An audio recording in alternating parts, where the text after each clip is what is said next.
सबको जय मसीह की। मेरे प्रिय भाई और बहनों, आज का दिनों में ये वीडियो के द्वारा आपसे मिलने से हम बहुत खुश हैं और हम विश्वास करते हैं प्रभु यीशु का नाम से आप सभी लोग बहुत अच्छे होंगे। आज ये गवाही मैं आपको सुनाना चाहता हूँ और भैया से भी मैं आपको मिलाना चाहता हूँ कैसे प्रभु यीशु इनका जीवन में कार्य किए हैं, कैसे प्रभु यीशु इनको पापों से छुड़ाए और इस परिवार को, एक नष्ट होने वाले एक परिवार को कैसे प्रभु आशीषित करके आज खुशी और आनंदित से इस परिवार को बनाए और आशीषित करके रखे हैं। आइए भैया से हम बातचीत करेंगे। Praise the lord. ஜெய் மசீஹ்।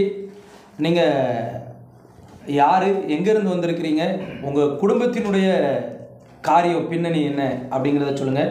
आप कहाँ रहने वाले हैं, आप क्या कर रहे हैं, आप कैसे रहते हैं और आपका परिवार के बारे में थोड़ा बताइए। प्रेस लॉर्ड, ஆண்டவருக்கு ஸ்தோத்திரம்। जय यीशु की। प्रभु यीशु नासरी के नाम को महिमा होने पाए। கர்த்தருடைய சாட்சி சத்தியமும் ஞானியை பேதையாக்குவதுமா இருக்கிறதுன்னு வேதத்தில் வாசிக்கிறோம்। परमेश्वर का बाइबल में ऐसा एक वचन लिखा है, परमेश्वर का गवाह जो अज्ञानी है, जिसको ज्ञान बुद्धि नहीं है, उनको प्रभु यीशु ज्ञानी बनाते हैं करके लिखा है। ஒரு கேவலமான வாழ்க்கை வாழ்ந்துக்கிட்டு இருந்த என்னையும் ஆண்டவர் சாட்சியாக நிறுத்துறதுக்காக தேவனை ஸ்தோத்திரிக்கிறேன்। मैं एक कंधे के जैसे जीवन जी रहा था, लेकिन आज का दिनों में परमेश्वर ने मुझे नया बनाकर प्रभु यीशु के लिए एक गवाही के रूप में खड़ा किए, इसलिए प्रभु का महिमा को, प्रभु यीशु का नाम को मैं महिमा करना चाहता हूँ। தேவன் இல்லைன்னா நாளாக மலிச்சு போன இடம் புல்லு முளைச்சிருக்கும்। अगर प्रभु यीशु मेरे जीवन में नहीं होते तो मैं बहुत साल के पहले मैं मर जाता था। அவர் என்னைய ஒரு முகாந்திரம் உள்ள இருக்கிறது போல என்னைய இன்னும் ஜீவனோட வச்சிருக்காரு। परमेश्वर ने मुझे बचाए और एक इम्पॉर्टेंट एक कारण के लिए परमेश्वर ने मुझे आज तक जीवित रखे हैं। நான் கொத்தனார் வேலை செஞ்சுக்கிட்டு இருந்தேன்। मैं मिस्त्री का काम कर रहा था। எனக்கு 2 பெண் பிள்ளைகளும் ஒரு பையனும்। मुझे 2 बेटी और 1 बेटा है। நான் நல்ல கொத்தனார் வேலை செஞ்சு மேஸ்திரி ஆகி நல்ல பெரிய பெரிய வீடுகள் கட்டிக்கிட்டு இருந்தேன்। मैंने वो मिस्त्री का काम सीख करके मैंने कुछ लोगों को मेरे हाथ में रख करके मैंने वो बिल्डिंग मैंने बनाया था, वो ज़्यादा उसी में मैंने गंवाया था। நல்ல வேலை நடந்துக்கிட்டு இருக்கும்போது, நல்ல வருமானம் வரும்போது, நம்ம உலகப்பரமான ஆடம்பர வாழ்க்கை, தேவையில்லாத கெட்ட பழக்க வழக்கங்கள் எல்லாமே என்கிட்ட இருந்துச்சு। मैं ज़्यादा वो कमाने लगा और ज़्यादा काम मतलब धंधा करने लगा, इसलिए मेरे हाथ में ज़्यादा पैसा आया था, इसलिए गलत दोस्तों के साथ गलत आदत मैंने सीखने लगा, दारू पीने लगा, ऐसा कुछ बातों मैंने गलत रास्ता में चलने लगा। ஒரு பைசா கூட பிள்ளைகளுக்கு வேலை நான் சேர்த்து வைக்கல, அவ்வளோத்தையும் ஊதாரித்தனமாக செலவழிக்கவும் குடிக்கவும் எல்லாம் தான் செஞ்சுக்கிட்டு இருந்தேன்। 1 रुपया भी मेरे बच्चों के लिए जमा करने के लिए मैं नहीं सोचा था, सब मैंने व्यर्थ बातों में मैंने सारे पैसा को खर्चा किया था। அப்போது இப்படியே வாழ்க்கை ஓடிக்கிட்டே இருந்துச்சு। ऐसा ही मेरे जीवन जा रहा था। திடீர்னு ஒரு நண்பர் ஒருவர் என்னைய கூப்பிட்டு போகிறாரு। ஏற்கனவே நான் வந்து ரவுடித்தனமாகவும் குளிச்சுட்டு எந்த யார் கூப்பிட்டாலும் எதுக்குனாலும் போயிடுவேன்। पहले मैं ऐसा जीवन जीता था कि मैं गुंडागर्दी कर रहा था, कुछ लड़ाई के लिए मेरे दोस्तों ने मुझे कहीं बुलाते थे तो मैं दोस्तों के साथ लड़ाई के लिए मैं चले जाता था। एक दिन मेरे दोस्तों के साथ मैं जा रहा था। அவர் கூட போனதும் குடிக்கிறதுக்காக தான் போயிருந்தேன்। அப்போது 2 பேருக்குள்ளே அவங்க சொந்தக்காரங்க தான், அவங்களும் நாளைக்கு சடங்கு வீட்டில் என்னப்பா பேசினேன் அப்படின்னு சொல்லி பேசிக்கிட்டு தான் இருந்தாங்க। அதுக்குள்ளே அவங்களுக்குள்ளே சண்டை வந்துட்டு, तब मैंने दोस्तों के साथ दारू पीने के लिए गया था, तो हमारे दोस्त लोग आपस में एक फंक्शन के बारे में बात करते थे, तो ऐसा बात करते करते वो लड़ाई हो गया। அந்த அதில் வந்து ஒருவர் பிடிச்சாரு ஒருவர் அடித்தாருன்னு சொல்லி என்னைய கேஸ் கொடுத்து என்னைய போலீஸு பிடிச்சிட்டு போயிட்டாங்க। इसमें उसी लड़ाई में मुझे भी पुलिस पकड़ करके पुलिस स्टेशन में लेकर गए हैं। அதில் என்னோடய மனைவி அன்னைக்கே என்னைய என்னை கொண்டு வர்றதுக்கு வெளியே கொண்டு வர்றதுக்கு முயற்சி பண்ணி அவங்க ஒன்றும் செய்யலை. அதெல்லாம் கூட தான் போயிருந்தாங்க, குடிக்கிறதுக்காண்டி தான் போனாங்க அப்படிங்கிறதுல இருந்தாங்க. அப்போது அதை வெளியே கொண்டு வர்றதுக்கு அவங்க ரட்சிக்கப்பட்டாங்க அன்னைக்கு. मेरे पत्नी ने मुझे पुलिस स्टेशन से बाहर निकालने के लिए कोशिश कर रही थी और पुलिस से बात कर रही थी। मेरे पति ने कुछ भी नहीं किए, वो सिर्फ दारू पीने के लिए गए। मेरा पति किसी से लड़ाई नहीं किए करके वो बोल रहे थे। उसी दिन मेरे पत्नी ने यीशु मसीह को अपना जीवन में मेरे लिए यीशु मसीह से प्रार्थना की थी और यीशु मसीह चमत्कार किए, इसलिए मेरे पत्नी ने यीशु मसीह को अपना जीवन में स्वीकार किए। அன்றைக்கி என்னைய வெள்ளிக்கிழமை என்னை பிடிச்சி போனதுனால 3 நாள் கோர்ட்டு, சனி ஞாயிறு லீவுங்கிறதுனால திங்கக்கிழமை எடுக்க முடியுங்கிற கண்டிஷனில் 3 நாள் உள்ளே வச்சுருவாங்க. அப்படிங்கிறதுல சொத்து ஜாமீன்லாம் தேவைப்படுது, ஒன்றுமே கிடையாது வீட்டில். அப்போ उसी दिन शुक्रवार था, इसलिए वो शनिवार और शुक्रवार को, शनिवार और रविवार को पुलिस स्टेशन और कोर्ट सब बंद हो जाएगा, इसलिए मंडे को इनको जामीन में ले सकते हैं करके सोच करके उसका काम हम मेरा पत्नी ने कर रहे थे, लेकिन हमारे लिए मदद करने के लिए कोई नहीं थे। அப்புறம் நாங்கள் எங்கள் அண்ணன் கூட வந்த அண்ணன் ஒருத்தர் வந்து 2 சாட்சிக்காரங்க உடனே கூப்பிட்டு வந்தாங்க, அந்த சொத்து ஜாமீன் போடுறவங்க. लेकिन मेरे एक भैया आकर के उसी दिन हमको बाहर लेकर आए। அன்னைக்கு நான் உடனே வெளியே வந்துட்டேன். उसी दिन मैं बाहर आया था। அதில் என் மனைவி தான் ரட்சிக்கப்பட்டாங்க. उसी दिन मेरे पत्नी ने उद्धार पा चुकी थी और यीशु मसीह को अपना जीवन में वो ग्रहण कर लिया। பழையபடி என்னோட வாழ்க்கை தொடர்ந்து குடியிலையும் உலகப்புறமும் வாழ்ந்துக்கிட்டு இருக்கேன். लेकिन मैं पहले जैसे उस संसारिक जीवन जी रहा था और दारू पी रहा था, गलत रास्ता पर मैं जा रहा था। அப்புறம் அப்படியே போய்கிட்டு இருக்கல, ஒரு சந்தோஷம் இல்லாத, சமாதானம் இல்லாத நிலைமை தான் அதுக்கு இருந்துச்சு. ऐसा जीवन में जी रहा था, लेकिन मेरे जीवन में शांति नहीं था। मेरे वजह से परिवार में और मेरा जीवन में भी शांति आनंदित नहीं था। நான் ஒரு சர்ச்சு ஒன்று வேலைக்கு போயிருந்தேன். அப்போது நாங்கள் பீடி குடிக்கிறதுக்காண்டி வெளியில் அந்த இடைவேளை டைம் பீடி குடிக்கிறதுக்கு உள்ள சர்ச்சுங்கிறனால பொதுவாக இந்து ஜனங்களுக்கு பீடி குடிக்கலையான்னு தெரியும். அதனால் நாங்கள் வெளியே வந்து பீடி குடிக்க வருவோம். அப்போ அதில் உள்ள சகோதரர்கள் வெளியே வந்து நீங்கள் பீடி குடிக்க தான் வரீங்கன்னு தெரியும்.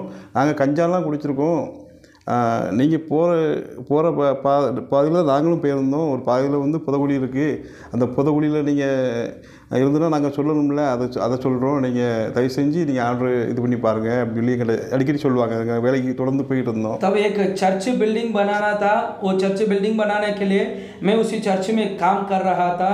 तो मैं हिंदू में था, इसलिए फिर भी चर्च का बिल्डिंग बना रहे हैं, इसलिए अंदर बीड़ी सिगरेट नहीं पीना है करके सोच करके हम बाहर आकर के बीड़ी पीने के लिए हम आए थे। तो वो चर्च का दिन भाई लोग आकर के हमसे बात करने के लिए बाहर आए। वो उन्होंने अपना गवाही हमको बताए। हम भी यीशु मसीह को हमारे जीवन में स्वीकार करने के पहले, उद्धार पाने के पहले हम भी दारू पीते थे और गांजा पीते थे, लेकिन प्रभु यीशु ने हमें पापों से छुड़ाए, प्रभु यीशु ने हमें नया बनाए। आज प्रभु ने हमें शांति आनंदित से भरा के रखे हैं करके उन्होंने उनके वरम गवाही बताए थे। அது எங்கள் மனசுக்குள்ளே இருந்துச்சு. ஆனால் உடனே நான் ரசிக்கப்படலை. எனக்குள்ள நிறைய கேள்விகள் இருந்துச்சு.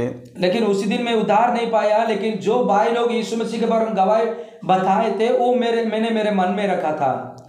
அப்புறம் என் மனைவி அடிக்கடி சர்ச்சுக்கு போக வர இருந்தோடனே நானும் கொஞ்சம் கொஞ்சமாக போக ஆரம்பித்தேன். और मेरे पत्नी ने चर्च जाने लगी और प्रार्थना करने लगी, तो मैं भी मेरे पत्नी के साथ वो चर्च में प्रार्थना के लिए जाने लगा।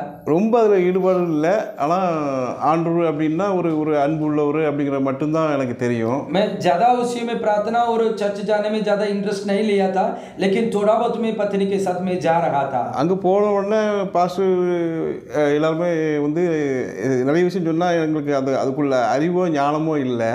पास्टर ने बहुत सारे बातों ने बताए थे, लेकिन उसको हम महसूस करने के लिए इतना ज्ञान बुद्धि हमको नहीं था और हमको समझ में नहीं आ रहा था। எனக்கு தான் இல்லை, ஆனால் பாஸ்டர் எல்லா விஷயம் சொன்னாங்க.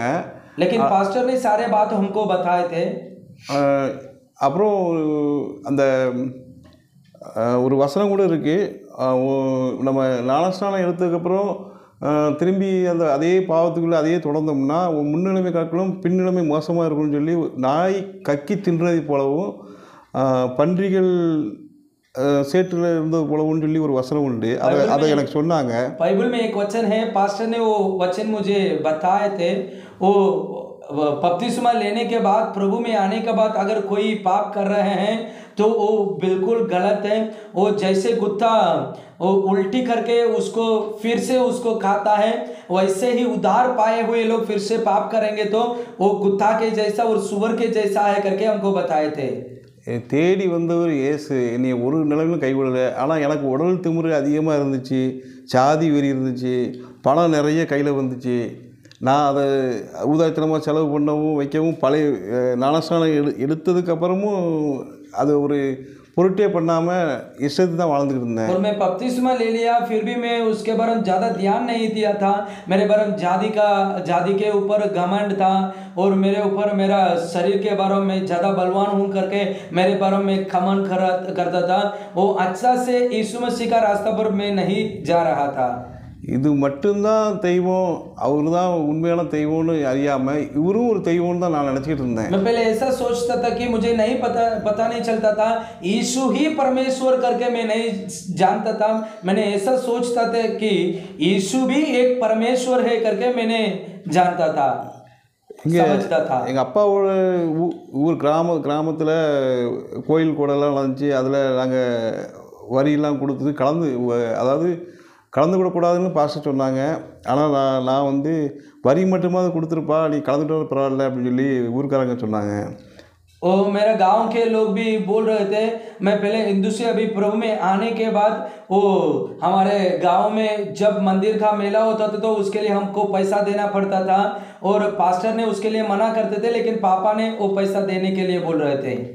வரி கொடுத்துட்டேன். அப்புறம் சரி சொந்த பந்தம்லாம் வருவாங்களே, நம்ம போய் கலந்துக்கிடுவோன்ட்டு. ஆனால் அதில் நாங்கள் தனியாக நின்னாலும் அதில் கலந்துக்கிட்டோம். ओ हिंदू का मंदिर में पूजा होता था, पैसा भी वो दे दिए और हमने ऐसा सोचते थे कि रिलेशन लोग आएंगे इसलिए हिंदू का मंदिर में हम फिर से जाना पड़ेगा करके सोचते थे।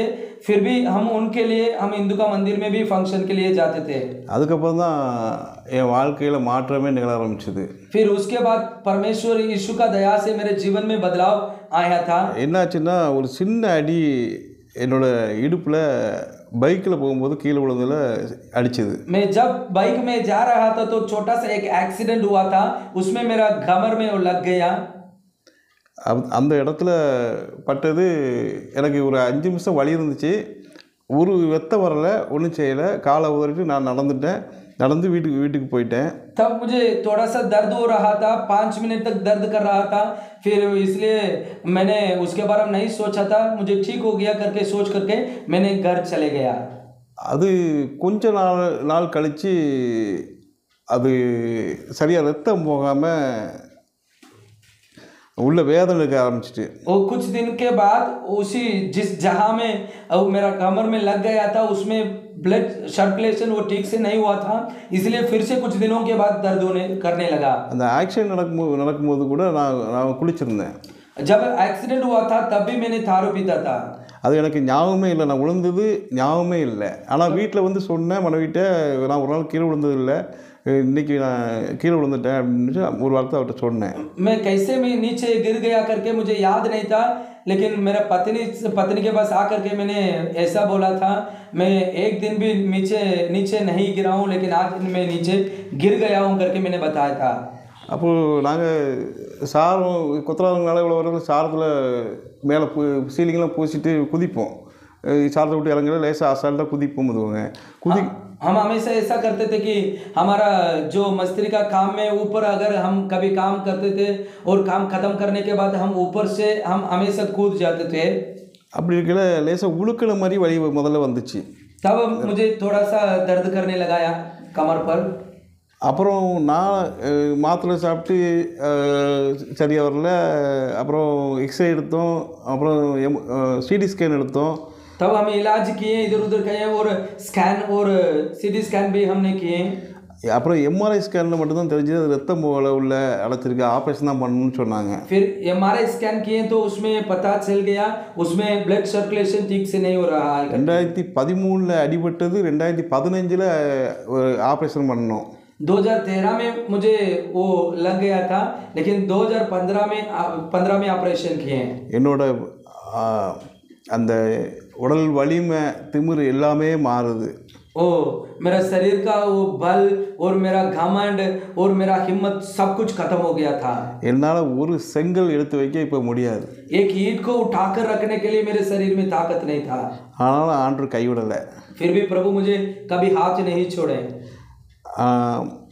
ஆண்டவர் என்னைய அதுக்கப்புறம் 2 முறை ஆப்ரேஷன் பண்ணோம். उसके बाद 2 बार मेरे शरीर में ऑपरेशन किए। ஆனால் கால் அப்படியே தான் இருக்குது. वो मेरा पैर ऐसा ही था, ஆனால் சந்தோஷமாக இருக்கும். लेकिन अभी भी मेरे पैर में प्रॉब्लम है, लेकिन बहुत खुश हैं। 3 பிள்ளைகளும் நான் கீழே விழுந்து என்னோட வருமானமே இல்லாமல் 3 பிள்ளைகளும் ஆண்டவர் படிக்க வச்சாங்க. मैं नीचे गिर गया था, मुझे कमाने के लिए ताकत नहीं था, काम में नहीं जाता था, फिर भी तीनों बच्चे लोग अच्छा से पढ़ाई करने के लिए परमेश्वर प्रभु यीशु ने मेरे बच्चों को सहायता की। 3 பேரையும் டிகிரி முடிச்சிருக்காங்க. 3 நான் என்னோட உழைப்பு இல்லாமல் என் குடும்பத்தை ஆண்டவரே நடத்தினாங்க. मैं नहीं कमाता था, फिर भी तीनों बच्चे लोग वो डिग्री लेने के लिए परमेश्वर ने बच्चे लोगों को मदद की, सहायता की। 3 பேரும் இப்போ நாங்கள் குடும்பமாக ஆண்டவருக்கு ஊழியம் செஞ்சுக்கிட்டு இருக்கோம். मेरे तीनों बच्चे और पत्नी और हम परिवार के साथ अभी प्रभु के लिए सेवकाई भी कर रहे हैं। ஆண்டவர் வந்து ஐயோ யாருக்கு வேதனை, யாருக்கு துக்கம், யாருக்கு சண்டைகள், யாருக்கு புலம்பல், யாருக்கு காரணமில்லாத காயங்கள், யாருக்கு இரத்தம் கலங்கின கண்கள், மதுபானம் இருக்கும் இடத்தில் தங்கி தரிப்பவர்களுக்கு கலப்புள்ள சாராயத்தின் நாளுக்கும் தானே. மதுபானம் இரத்தம் வருமாய் இருந்து பாத்திரத்தில் பளபளப்பாய் தோன்றும் போது நீ அதை பாராதே, அது மெதுவாக இறங்கும். बाइबल में नित्य वचन उसका 23वां अध्याय में ऐसा लिखा है, जिसको दुख, जिसको तकलीफ, जिसका जीवन में लड़ाई, जो लोग वो विलाप करते हैं, जो लोग वो दारू पीते हैं और जहाँ दारू बनाते हैं वहाँ जो लोग वहीं बने रहते हैं, और दारू पीने के लिए जो लोग वो मेहनत करके वहीं पर चले जाते हैं, उन्हीं लोगों के लिए दुख तकलीफ और लड़ाई करके परमेश्वर का वचन में लिखा है। இப்போது சாராயம் வந்து ஆரம்பத்தில் வந்து ஒரு கட்டிங்கில் ஆரம்பிக்கும். அதுக்கப்புறம் வெளியில் தொட்டி இருக்கும், லேசாக பல் விளக்கிட்டு வந்தோன்னா வீட்டில் மனைவி கூட தெரியாது. அப்படி ஆரம்பித்தது ஒரு நாளைக்கு 3 क्वार्टर, லீவ் அன்றைக்கி 5 क्वार्टर ஆச்சு. அது और पहले मैंने थोड़ा सा दारू पीना शुरू किया था और मेरा पत्नी भी नहीं जानती थी, लेकिन फिर उसके बाद ज़्यादा होने लगा। एक दिन में 3 बाटल और 5 बाटल तक हमने पीने लगे। ஆரம்பத்தில் இது இன்னைக்கு ஒரு நாள் தானே, இது பெரிய குற்றமா அப்படின்னு நினச்சோம். ஆனால் அது நம்மளை என்னைய ஆளுகை செய்ய ஆரம்பிச்சு. शुरुआत में मैंने ऐसा सोचा था, थोड़ा सा दारू पीते हैं उसमें क्या हो जाएगा करके सोचते थे, लेकिन अंत में वो दारू की वजह से मेरा जीवन बिगड़ चुका था। என் கூட இருந்த என்னோட நண்பர்கள், சகோதரர்கள் நிறைய பேர் கூட இல்லை இப்போது. அதாவது எனக்கு தெரிஞ்ச நண்பர்கள், குடித்த நண்பர்கள்லாம் இப்போ உயிரோடு இல்லை. आज का दिनों में मैं देख रहा हूँ, जितने मेरे दोस्त लोग मेरे साथ दारू पीते थे, अभी उसमें बहुत सारे दोस्त लोग वो जीवित नहीं थे। குடிக்கிற அநேக நம்ம கிறிஸ்தவர்களே நிறைய குடிக்கிறவங்க இருப்பீங்க. ஆனால் ஆண்டு பலன் தரலன்னா இது முடியாது. நீங்களும் ஜெபம் பண்ணுங்க, ஆண்டவர்கிட்ட கேளுங்க. நிச்சயமாக என்னையை விடுவிச்ச ஆண்டவர் உங்களையும் விடுவிப்பார். अगर इस वीडियो को देखने वाले लोग अगर इसमें कोई दारू पी रहे हैं, दारू से छुटकारा नहीं है, अगर आपका जीवन में शांति आनंदित नहीं है, तो यीशु से प्रार्थना कीजिए, जो यीशु जीवित परमेश्वर मुझे पापों से छुड़ाए और शांति आनंदित से भराए, वो प्रभु यीशु आपको और आपका परिवार को भी प्रभु यीशु छुड़ाएंगे और आशीषित करेंगे। ஆமென். தேவன் தாமே இந்த சிறு சாட்சியை ஆசீர்வதிப்பாராக. परमेश्वर ने छोटी सी गवाही को आशीषित करेंगे। मेरे प्रिय भाई और बहनों, अब भैया का गवाही आप लोग सुने हैं। ज़्यादा दारू पीते थे, गांजा पीते थे और गलत रास्ता पर चलते थे और दोस्तों के साथ ज़्यादा कमाते थे, इसलिए ज़्यादा वो गलत रास्ता पर जा रहे थे। इसलिए वो भैया वो दारू की वजह से इनका जीवन बिगड़ चुका था और पढ़ाई के लिए और खाने पीने के लिए इनका परिवार बहुत कष्ट उठाए थे। फिर इनका पत्नी ने प्रभु यीशु को स्वीकार किए, प्रार्थना करने लगे, चर्च में गए, प्रार्थना करने लगे और इनका बच्चे लोग भी प्रार्थना करने लगे। परमेश्वर ने घर का स्थिति को बदल दिए। आज का दिनों में भैया को भी सारे पापों से छुड़ाए और इनका बच्चे लोग अच्छा से पढ़ाई कर चुके हैं। इस परिवार आज बिजनेस कर रहे हैं और उसके साथ प्रभु यीशु के लिए सेवकाई भी कर रहे हैं। परमेश्वर ने इनको दुख तकलीफ को वो दूर करके शांति और आनंदित से इनको बनाए हैं। आज एक उच्च स्थान में परमेश्वर ने इनको रखे हैं। इस वीडियो को देखने वाले मेरे प्रिय भाई और बहनों, अगर आपका परिवार बिगड़ चुका है, आपका परिवार में ऐसा स्थिति है, प्रॉब्लम हो रहा है, तो यीशु मसीह को आप आपका हृदय में ग्रहण कीजिए, स्वीकार कीजिए, यीशु का नाम पर विश्वास कीजिए। जरूर जो यीशु इनका जीवन में एक बदलाव को लाए, इनको आशीषित किए, पापों से छुड़ाए, आज इस परिवार को परमेश्वर ऊंचा करके रखे, वो यीशु आज भी जीवित है। इस वीडियो को देखने वाले लोग, अगर आप जो भी जाति हो सकते हैं, जो भी भाषा बोलने वाले हो सकते हैं, यीशु को आपका जीवन में स्वीकार कीजिए और विश्वास कीजिए। मैं हिम्मत के साथ बोलता हूं, आपका जीवन में आने वाले दिनों में जैसे इनका जीवन में बदलाव किए, वैसे आपका परिवारों को प्रभु छुएंगे और प्रभु यीशु आपका परिवार में बहुत बड़ा बदलाव को लाएंगे, शांति और आनंदित से भराएंगे। जय यीशु की।